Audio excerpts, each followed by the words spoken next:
Assalamualaikum warahmatullahi wabarakatuh. Alhamdulillahirabbil alamin. Kita masih diberikan kesempatan pada pertemuan kali ini, yaitu meneruskan tentang pembelajaran kemarin tentang ilmu nahwu dan shorof. Nah, ada yang belum tahu ya apa itu perbedaan antara ilmu nahwu dan ilmu shorof. Nah, pada pertemuan kali ini kita akan membahas perbedaan apa itu ilmu nahwu dan apa itu ilmu shorof. Nah, baik ya.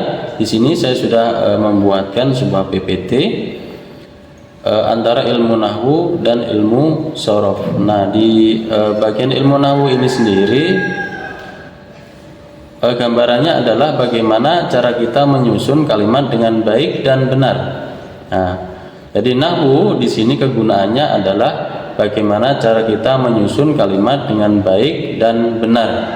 Kemudian kalau ilmu shorof ini adalah ilmu yang mempelajari bagaimana kita ingin menggunakan sebuah kata atau merangkai sebuah kata yang tepat. Nah, nanti di akhir video akan saya berikan contohnya ya.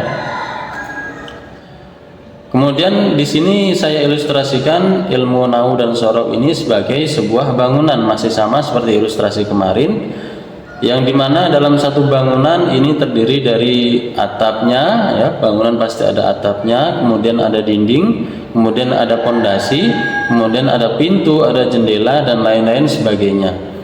Begitu pula membahas tentang fungsinya, yaitu seperti atap fungsinya untuk melindungi dari hujan dan panas, kemudian dinding untuk menahan agar atapnya tidak rubuh, kemudian pondasi untuk menahan semua beban di atasnya. Nah, ini ilustrasi atau gambaran mengenai sebuah ilmu nahwu.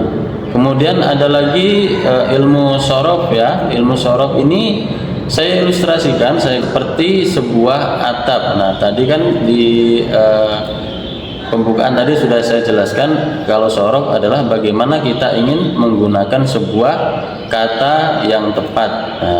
Nah, jadi atap ilmu shorof ini adalah ilmu shorof adalah ilmu yang mempelajari tentang struktur atau bahan-bahan apa saja yang akan kita gunakan untuk merangkai kata.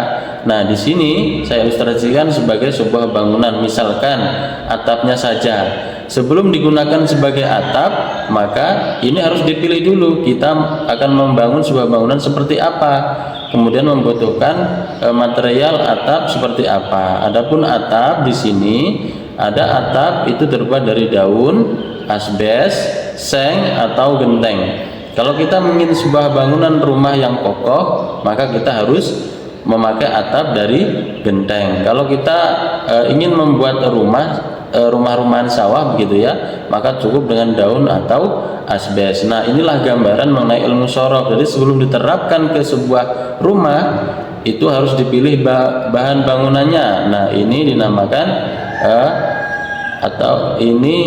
proses pemilihan ini dinamakan dengan ilmu shorof. Kemudian kalau sudah memiliki bahan-bahannya apa saja yang ingin digunakan, kemudian sudah tahu membuat rumah seperti apa, maka penyusunannya, implementasinya ini dinamakan ilmu nahwu. Nah, sampai sini paham ya. Kemudian di sini saya contohkan seperti lafal koma zaidun fil madrasati. Nah, ini adalah sebuah contoh dari kata yang sempurna. Nah, dalam bahasa Arab kata ini, susunan kata ini dinamakan dengan kalam, karena ini sudah terbentuk dari susunan kata yang sempurna. Loh, kenapa kalau dinamakan sebuah kalam atau susunan yang sudah sempurna? Karena di sini terdiri dari lafal koma, yaitu menjadi fi'il madhi, kemudian zaidun menjadi fa'ilnya fi'il madhi, kemudian fi ini menjadi huruf jar, kemudian al-madrasati ini sebagai isim yang terkena hukum majrur atau isim yang dijarkan karena di depannya ada kalimat fi. Kemudian penjelasannya lebih rincinya seperti apa? Nah, seperti halnya tadi sebuah rumah ini satu kesatuan yang saling mendukung atau yang saling membutuhkan satu dengan lain. Misalkan di sini ada atap, pasti di bawahnya ada dinding. Kalau tidak ada dinding, maka atapnya akan rubuh. Begitu pula dengan kalimat bahasa Arab ya. Ini merupakan sebuah bentuk satu kesatuan kata. Seperti contoh di sini ada koma sama zaidun. Koma berkedudukan sebagai fi'il mudhari, koma berkedudukan sebagai fi'il madhi, kemudian zaidun berkedudukan sebagai fa'il.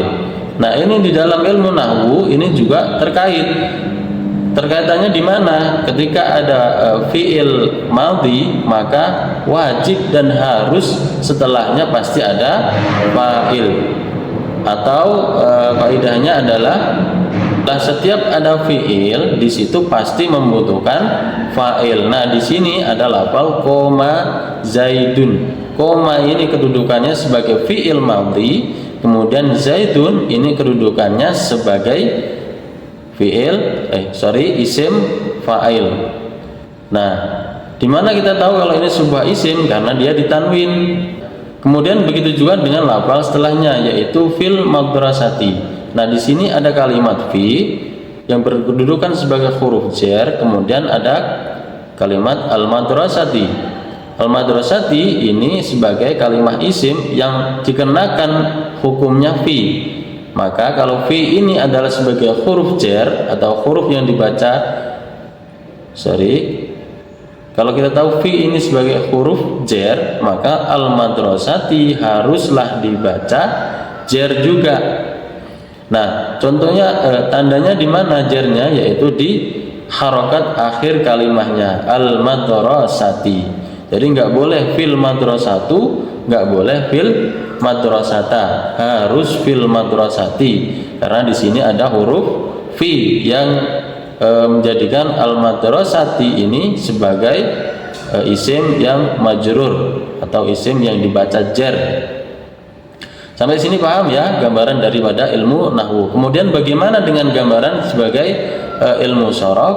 Nah, di sini saya contohkan seperti lafal koma. Koma ini berkedudukan menjadi fi'il madhi. Nah, dalam ilmu shorof ini koma ya, lafal koma di sini ada kalanya koma ini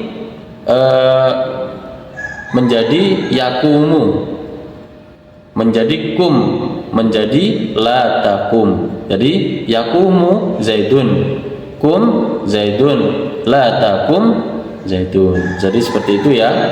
Loh, kenapa kalau kita memilih koma? Karena dia berkedudukannya sebagai fi'il madhi, maka kita memilihnya koma. Kalau dia berkedudukan sebagai fi'il mudhari, maka kita memilih lafal yakumu. Nah, tadi sudah saya jelaskan ya perbedaan nahwu dan shorof. Kalau shorof itu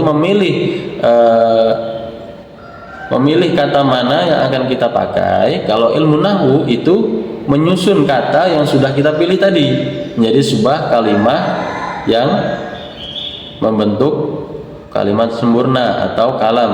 Nah, begitu juga dengan shorof yang ini ya, lafal koma di sini, dan juga menjelaskan berkedudukan sebagai apa. Misalkan koma di sini berkedudukan sebagai bina ajwa. Nah, dari sini sudah paham ya apa perbedaan daripada ilmu nahwu dan ilmu shorof. Ketika ada kalau mungkin ada pertanyaan, silahkan tulis di kolom komentar. Silahkan tulis di kolom komentar. Wabillahi taufiq wal hidayah. Assalamualaikum warahmatullahi wabarakatuh.